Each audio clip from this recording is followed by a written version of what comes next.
In her remarkable book Drawing on the Right Side of the Brain, Betty Edwards explains how you should shut out words from your mind while drawing.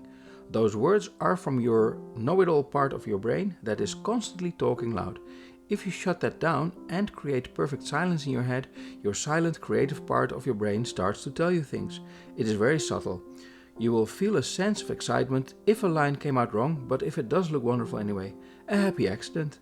You won't notice that soft, gentle excitement in your brain if your voice in your head is screaming at the top of his lungs.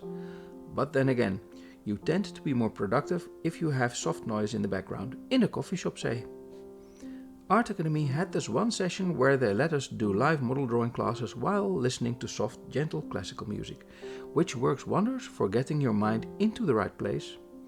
I find that listening to upbeat music helps me stay in the right high-octane flow I need for programming. But then again, when trying to memorize a visual reference to draw it from memory later, it is best to have total silence. But also, an artist friend sets up these Zoom calls where fellow artists can hang out and draw while shooting the breeze on drawing, comics, movies and other topics. I found it worked tremendously well, both as an accountability group, you don't want to be the one not showing up, and as a background sound while drawing. It was satisfying to draw while listening to others discussing things. When I am inking, I like to listen to an audiobook, podcast or YouTube video. It's like when you are in a meeting, you tend to want to start doodling. It's fun to draw while listening to other people talking. Then again, if you are writing, I find that you cannot listen to people talking. Expel those words from your brain to think about the sentences you want to write at that moment. Even music can be too distracting. But the background noise of a coffee shop is perfect.